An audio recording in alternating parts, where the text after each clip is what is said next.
Medical college की जमीन पर फर्जीवाड़े का गंभीर आरोप, एसआईटी जांच की मांग।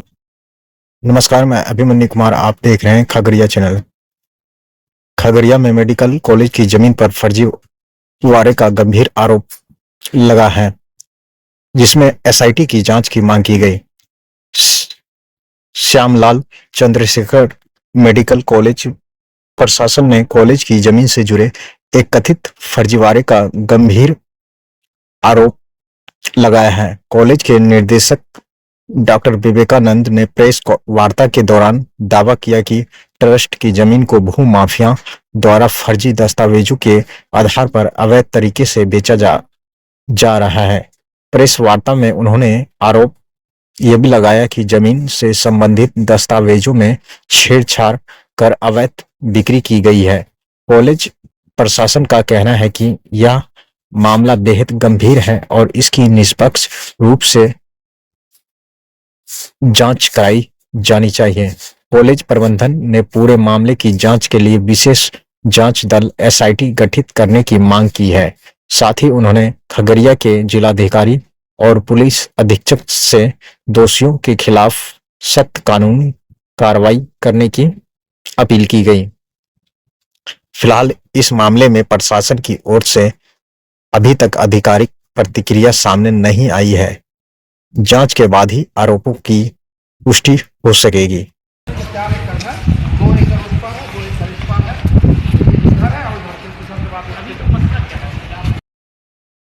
बनना शुरू हो गया, चल रहा है, शांतिपूर्वक चल रहा था।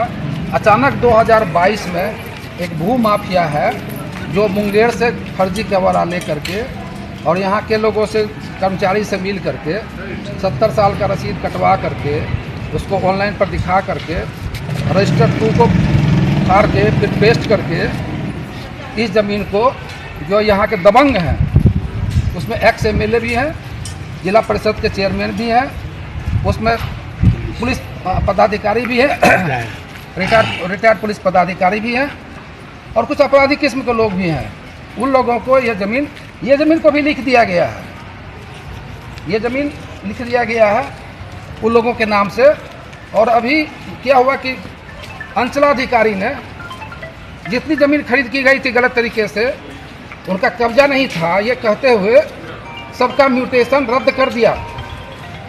लेकिन डीसीएलआर ने ये कहते हुए कि नहीं, जो ये बाउंड्री किया हुआ, जो बाउंड्री आप देख रहे हैं, इसने अपने डिसीजन में लिखा, डीसीएलआर गुपचुप किया, अपना अपील पर सुनवाई किया।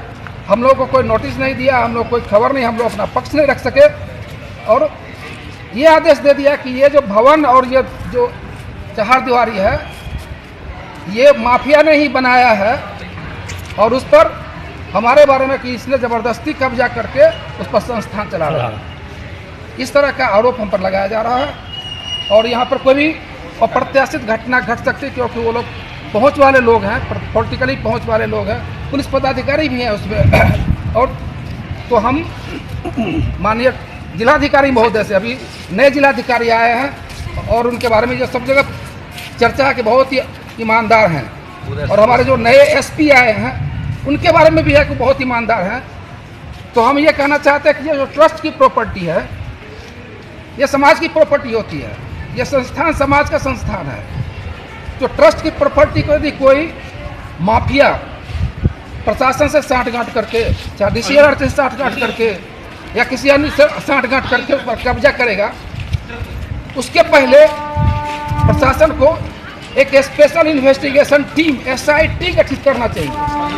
हम लोगों की मांग है कि एसआईटी गठित कीजिए।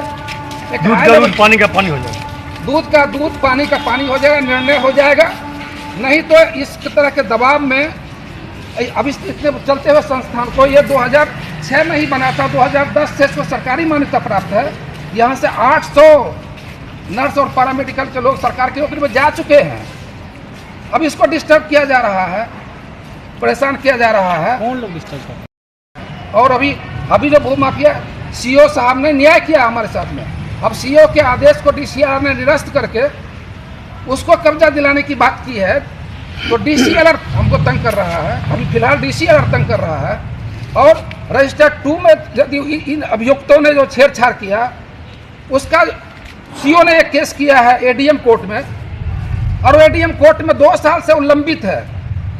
तो क्या मकसद है एडीएम साहिबा का? आलोक रंजन घोष भी मेरे पक्ष में दिए थे। और इस जमीन पर ना कई बार आलोक रंजन घोष, उसके एडीएम, उसके पहले के भी जो एडीएम थे, उन लोगों ने सरकार को अनापत्ति प्रमाण पत्र कई बार हर साल रेन्यूअल में भेजते रहे हैं। इसलिए इस जमीन पर सरकार की तो इसके नहीं है, लेकिन भू माफिया हमको कुछ पदाधिकारी से मिल करके अब एक ही दिन में 70 साल पीछे का उसने रसीद कटवाया है, तो जरूर कोई न कोई कर्मचारी उससे मिला हुआ होगा। बिना आदेश, किसी के आदेश के, बिना सीओ के आदेश के उसको ऑनलाइन चढ़ा दिया गया। ये ऑनलाइन चढ़ा करके रजिस्टर्ड 2 को फाड़ के फिर अपना नाम साट के पेस्ट करके, और ये कर कुछ नहीं रहे हैं, ये दबंगों के हाथ में बेच रहे हैं, अपराधियों के हाथ में इसको बेच रहे हैं ताकि ये कॉलेज को डिस्टर्ब करे। इसलिए हमारी मांग है एसआईटी गठित कीजिए, हाई लेवल की टीम गठित कीजिए, डीएम साहब खुद उसमें मेंबर हो जाएं, एसपी साहब उसमें खुद मेंबर हो जाएं, डीएम एसपी के अध्यक्षता में एक एसआईटी गठित हो और पूरे ज़मीन के जितने कागजात हैं, जितना कब्जा है, जितना चीज़ है, उसकी जांच करें। इसमें बहुत भंडाफोड़ होने वाला है। एक कर्मचारी इस केस में पहले विनोद कुमार नाम का है, वो जेल जा चुका है, और अभी जो भंडाफोड़ होगा एसआईटी के बाद उसमें कुछ अधिकारी और भी जेल जाएंगे, सीओ साहब को छोड़ के। तो ये डीसीएलआर भी जेल जाएंगे, क्योंकि डीसीएलआर ने यह भी लिख दिया है कि डीएम आलोक रंजन घोष ने जो इनको अनापत्ति प्रमाण पत्र दिया है, वो बोला कि वो बिना किसी जांच के दिया और वो अवैध है, वो गलत तरीके से दिया है। भारी अनियमितता है। तो आप एक डीसीएलआर डीएम को चैलेंज कर रहे हैं, इसका मतलब है कि आपकी खुमार कहीं ज़्यादा है, आप किसी के प्रभाव में काम कर रहे हैं, या तो डर से काम कर रहे हैं, या रिश्वत को लेकर के काम कर रहे हैं। तो डीसीएलआर के इस आदेश के खिलाफ हम लोग चाहते हैं कि एसआईटी गठित हो।